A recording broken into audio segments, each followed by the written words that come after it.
Olá pessoal, tudo bem? Vamos então hoje retomar a disciplina de CLP, né? E ainda trabalhando alguns conceitos relacionados ao Ledger. E a ideia hoje é que a gente introduza agora o Zélio. Eu vi que alguns de vocês mandaram alguns questionamentos ali sobre o Zélio, sobre local de instalação, local de instalação não, perdão, local onde baixar esses caras, algumas questão do que selecionar ali no início, e talvez hoje fique um pouco mais claro algumas coisas ali no Zélio, tá? Se por acaso não ficar, amanhã eu acredito, ou até no final da semana eu vou estar respondendo isso para vocês. Não fiz isso hoje, que é o meu dia de atendimento normal, né? Porque tivemos algumas reuniões, algumas decisões ali, então eu acabei me atrasando hoje, é por isso que o vídeo está chegando a vocês bem tarde no dia de hoje. Peço desculpa, aproveito já para pedir desculpas sobre isso, tá bem? Então, na última aula, antes do recesso, a gente parou aqui, pessoal. A gente parou nessa parte de repetição de contatos, tá? Ah, então, a gente basicamente tem a questão da repetição de contatos, que é uma coisa boa, né? Foi a última que a gente falou e é uma coisa boa do CLP, né? Eu posso utilizar quantas vezes o mesmo contato, né? Quantas vezes eu quiser, tá bem? Dando continuidade a isso, a gente tem uma coisa muito importante relacionada ao CLP, que são os chamados relés internos. Alguns fabricantes chamam de relé internos, outros bobinas auxiliares, ou outros até de memória interna, tá? Se eu não me engano, o Zélio ele chama de bobinas auxiliares, tá?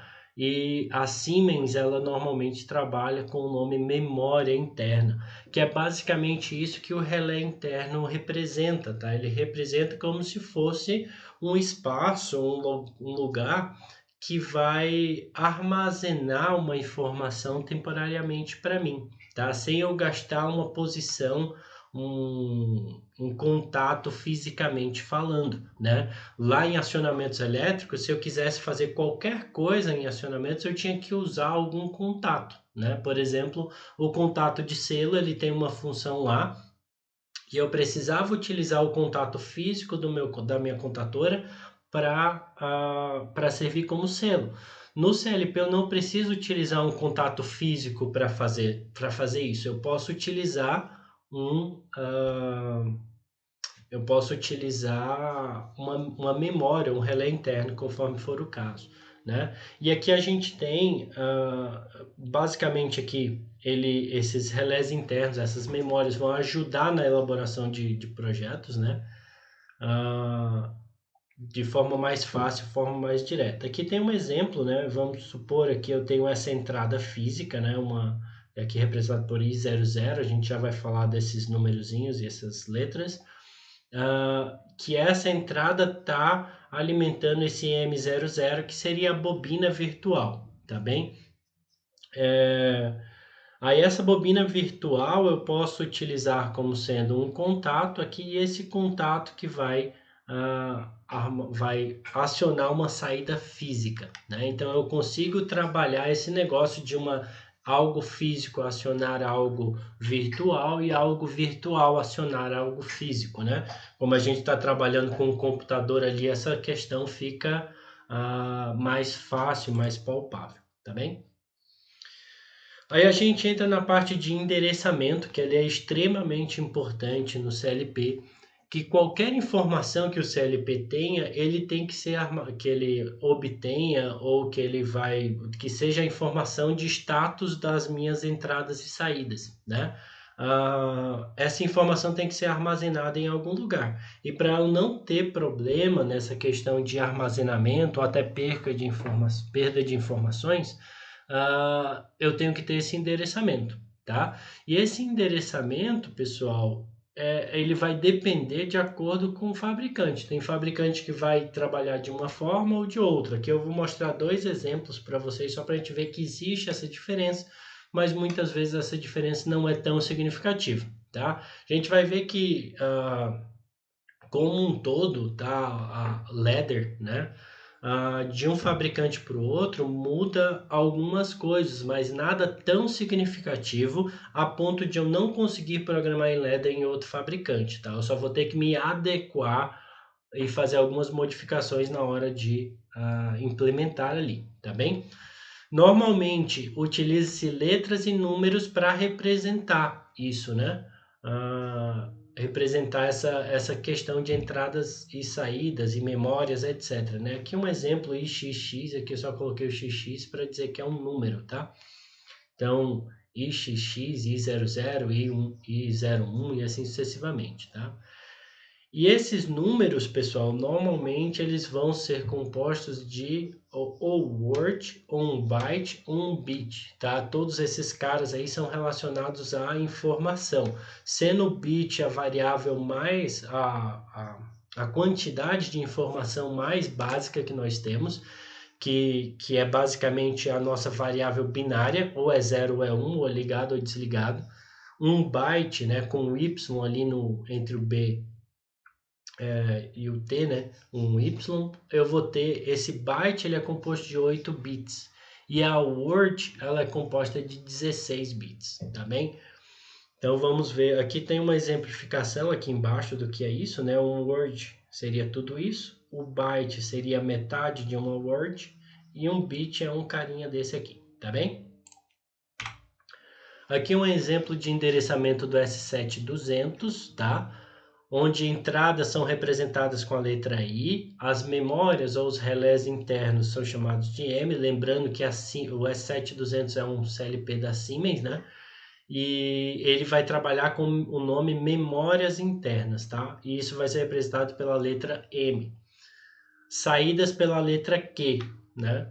Que aí é alguma coisa, né? E aqui estão as três representações e ele sempre vai ser o seguinte, né? Eu vou ter uma letra que vai representar, dizer se é uma entrada, uma saída, uma memória, enfim, qualquer coisa nesse sentido. Depois dela, aqui subscrito, eu vou ter dois números separados por uma vírgula, tá? O primeiro número é relacionado ao byte, que ele está compreendido, e o segundo número é o bit desse byte, né? Então, eu vou ter, normalmente, entrada, se eu vou ter um conjunto de entradas ali, ele vai ter somente um byte, né? Então, vai ser 0, 0, 0, entrada 00, entrada 01, 02, 03 até 07, que aí fecharia os 8 bits do byte, né? Se eu tiver mais entradas, aí o endereçamento seria I10, I11 e assim sucessivamente. Mesma coisa para as saídas, né? Q00 e memórias M00, tá? A quantidade de memórias internas, pessoal, vai depender do CLP, tá? Normalmente a quantidade de memórias internas vai variar aí até a questão de centenas, tá? Que você pode ter em um só. E aqui está um exemplo desse endereçamento, já mostrando como fazer uma pequena partida, um esquema de partida direta utilizando o ladder, tá? Depois a gente vai utilizar esse mesmo diagrama aqui para a gente representar isso e apresentar o Zélio para vocês, tá? Então a gente pode ver, ó, essa representação a gente tinha visto na aula passada, que essas duas barras paralelas, ela é uma entrada NA, né? Normalmente aberta. Aqui duas barras paralelas com traço no meio, NF. E essas que tem dois parênteses aqui, né, seriam a bobina, que é a minha saída, né? Então, e aqui embaixo eu tenho uma memória, tá? Que é aqui a memória sendo utilizada como meu contato de selo, que a gente vai falar de novo sobre isso com mais calma um pouco mais para frente, tá bem? Então esse é um exemplo simples. Do Zélio Logic, né? Do Zélio, pessoal, ele é basicamente a mesma coisa. A única diferença é que eu não vou ter bytes de representação. Então, as entradas vão ser I1, I2, I3 e I4, né? Ele não vai ser I01, tá? Porque o Zélio, ele ser... Esse programa, ele é de um CLP da Schneider, que ele é bem pequeno e bem compacto. Então, ele tem um número específico de entradas e saídas, então não tem muito... não tem nem onde ter tantas entradas e saídas nesse cara, tá bem? Então aqui é uma representação do Zélio, a gente depois vai abrir ele e ver com mais calma, tá? A única diferença, pessoal, essa imagem aqui eu retirei do livro e aqui eles estão nessas representações. Por alguma razão, no Zélio que eu instalei na minha máquina, ele está uma representação mais próxima daquele que a gente viu em acionamentos elétricos. Não sei por quê. A outra vez que eu tinha usado o Zélio, ah, na época que eu estava na faculdade e tal, e um tempo depois também, quando eu trabalhava, não estava dando aula ainda, mas eu trabalhava com controladores lógicos programáveis na própria Schneider, né? Então, ah, eu usava desse estilo aqui. Aí por alguma razão, acho que mudou alguma versão, por alguma razão isso foi modificado aí, tá? Mas em questões operacionais não vai mudar em nada, tá bem? Ah, depois me falem se o de vocês vai estar nesse sentido aqui ou no que eu vou mostrar, tá? Bom saber e tentar descobrir o porquê, se são edições diferentes, etc, tá? Conversão de diagramas para ladder, tá? Isso aqui é uma coisa bem simples, pessoal. Assim, tem muita gente que tem muita dificuldade em verificar o ladder, né? Em partir de uma ideia e elaborar o ladder, mas tem facilidade em estabelecer um diagrama lá de contatos, de relés, né? Que a gente trabalhou um pouco um tempo atrás aí na nossa disciplina, né? Então, basicamente, se eu quero transformar o cara desse estilo aqui, ó, que seria um diagrama de contatos, né? Para esse cara aqui, basicamente, eu tenho que fazer o quê? Transformar as colunas do meu diagrama em linhas do meu ladder, certo? Então, basicamente é isso que eu tenho que fazer, tomando atenção, né, para fazer a mudança dos tipos de entrada do diagrama para o ladder e das bobinas das minhas contadoras para as bobinas do meu ladder e tal, mas não tem muito erro, tá bem? Uma questão bem interessante nessa conversão, pessoal, é contatos na vertical, tá? Os contatos na vertical eu não consigo fazer esse cara aqui no ladder, tá? Porque esse contato na vertical, na horizontal, aqui no diagrama, ele iria representar uma coisa que eu não consigo fazer no ladder, né? Que seria colocar um contato na vertical. Eu até consigo fazer ligações na vertical no ladder, mas não consigo colocar esse contato nessa vertical, tá? Então dificulta um pouco essa condicional aqui, mas tem como eu trabalhar com isso e encontrar uma solução para isso, tá? E é bem simples até, né? Então, basicamente, ele ficaria, esse cara aqui se transformaria nisso aqui. O que é que eu tenho que fazer? Ora, eu tenho a linha de contato que aciona K1 e tenho a linha de contato que aciona K2, perfeito? Quais são as possibilidades que eu vou acionar K1? Ora, eu posso acionar K1 se esse contato A acionar, ele vai acionar aqui. Se o B fechar, ele fecha aqui, ou se o C e o D fechar aqui também. Então eu tenho três condições: A, B ou C e D, certo? Lembrando que as condições lógicas, né? Eu tenho ou e, né? Quando eu tenho ou nesse sistema aqui, o ou vai ser em paralelo, porque um ou o outro vai acionar alguma coisa. Quando eu tenho o e, ele vai ter que ser um depois do outro, porque para algo acionar, ele vai ter que ter os dois acionados ali, tá bem? Então, olha só, esse A fica o A aqui, o B tá aqui, o A, estava vendo em outra tela, perdão. O A, ele tá aqui, ó, o B, ele vai estar aqui, o C e o D, ele está nessa última linha aqui.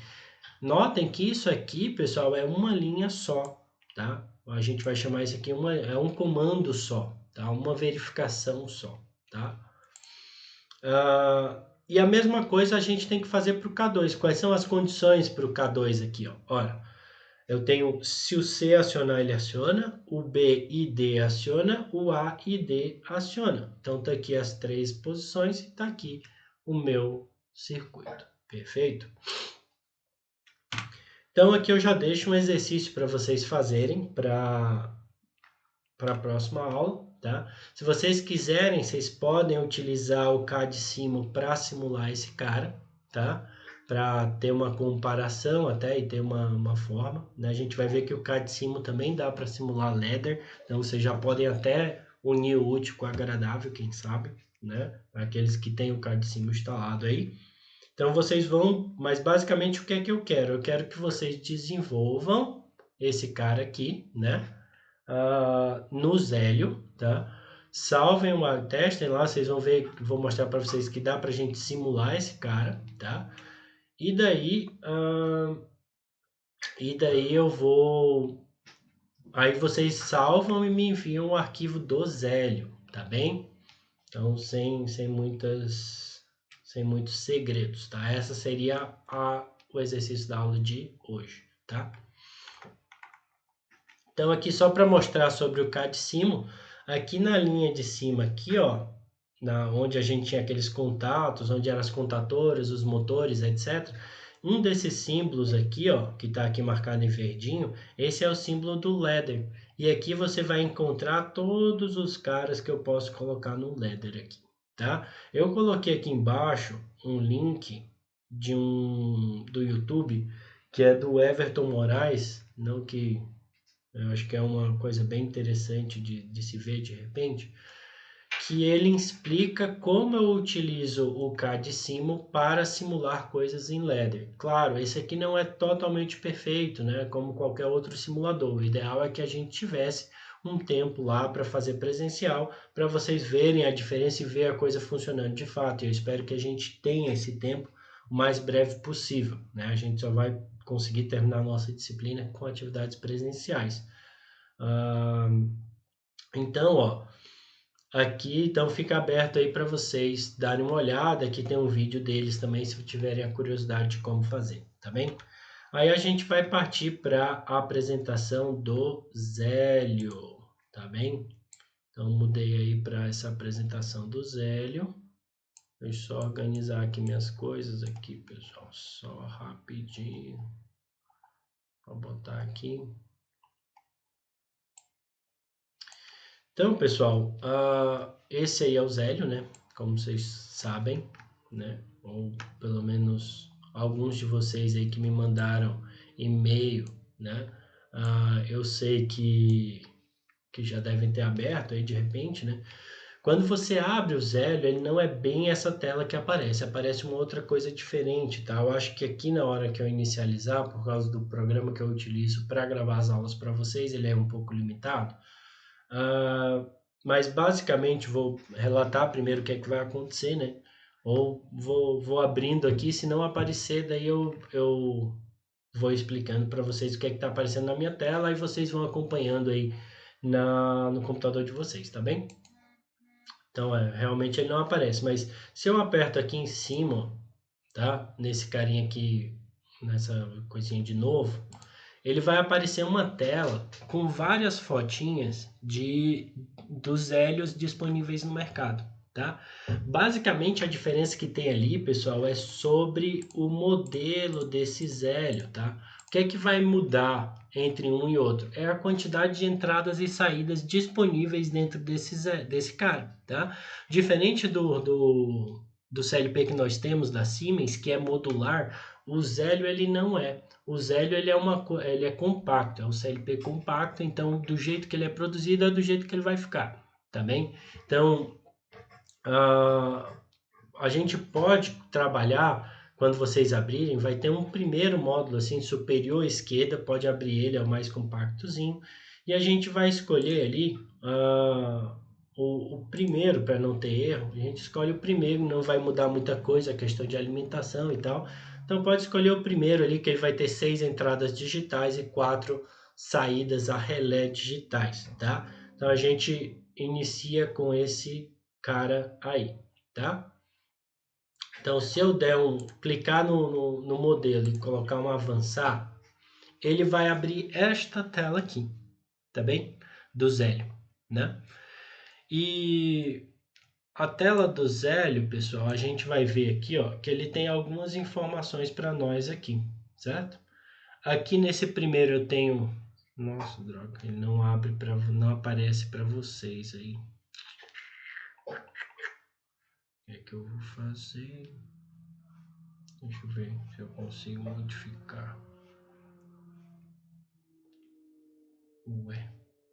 Mas bem, pessoal, quando vocês virem aqui, depois se não ficar muito ruim de vocês entenderem, porque quando eu coloco o mouse em cima desse i aqui, ó, pelo que eu tô vendo na gravação aqui, que eu tô vendo ao mesmo tempo, ele não aparece aí no vídeo para vocês, tá? Por alguma razão. Para mim tá aparecendo outra coisa, certo? Mas ele vai aparecer uma telinha a mais que vai estar escrito I1, I2, I3, I4, I5 e assim sucessivamente, tá? E aí a partir daqui que eu vou conseguir escolher as entradas e saídas, tá? Aí eu vou ter, a princípio aqui, eu vou no terceiro aqui, ó, nesse terceiro aqui eu tenho as minhas memórias, que eu vou estar trabalhando hoje também, e esse quarto aqui são as minhas saídas, certo? Então, se você vir aqui no primeiro e selecionar no I1, apertar e segurar e puxar para cá, ó, e soltar, ele vai fazer esse carinha ali, tá? Então, para colocar essa entrada é basicamente isso. Vem aqui, vai aparecer ali as posições, né? Você vai apertar no I1, puxa para lá, tá? É a forma que dá para fazer. Então, fazendo lá a partida direta, pessoal, ó, esse aqui, como eu falei para vocês, a nomenclatura é diferente, tá? Então, aqui eu tenho esse carinha mostrando que é normalmente aberto. Se eu quisesse mudar para normalmente fechado, eu clicaria com direito nele, também não aparece no vídeo, uma pena. Mas ele não aparece aqui no vídeo, mas vai aparecer normalmente fechado, eu seleciono normalmente fechado ou normalmente aberto, tá? Daí o que é que eu coloco na sequência? Eu vou colocar uma segunda entrada que seria o meu botão desliga. Então eu vou pegar o I2, puxo para cá, vai aparecer o I2. Vou colocar ele como normalmente fechado, tá? E daí, pessoal, vocês podem ver aqui em cima ele está escrito contato 1, 2, 3, 4 e 5. E o último aqui é uma bobina que está escrito, né? Então nessa bobina é onde eu vou colocar as saídas, certo? E aqui eu vou fazer da mesma forma que estava lá na aula, eu vou usar uma memória, tá? Só que eu vou usar a memória como um contato, né? Então eu puxo ele para cá e tá aqui, ó. Essa é a simbologia que ele usa, que é um quadradinho, né?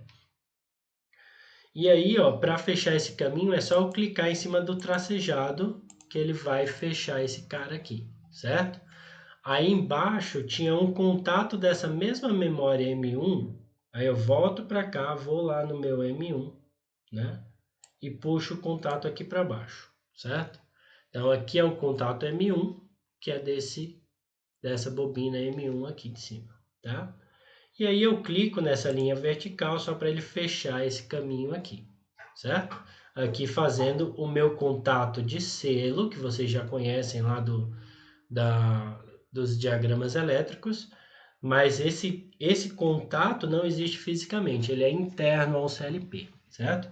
Daí eu uso esse mesmo contato M1 aqui numa segunda linha de programação com a bobina, uma saída Q1 do meu uma saída Q1 que vai representar a saída do meu motor. Fecho esse cara aqui, tá?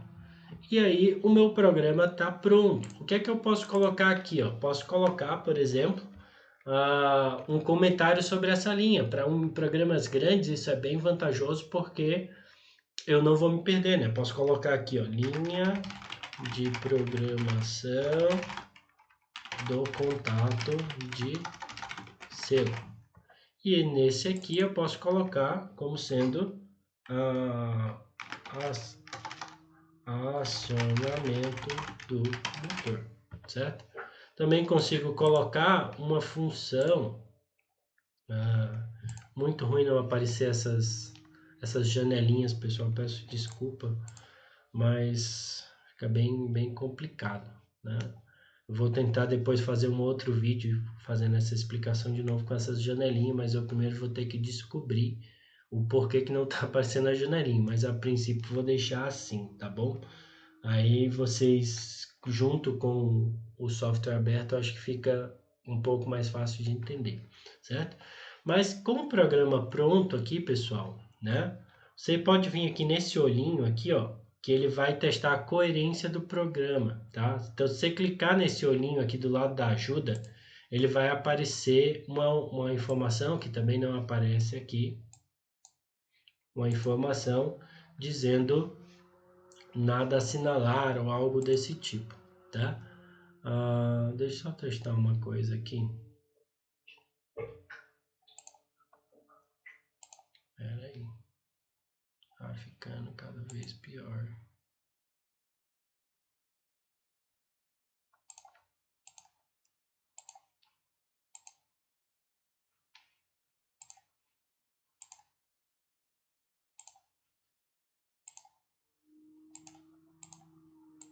Só ficou pior, né, meu?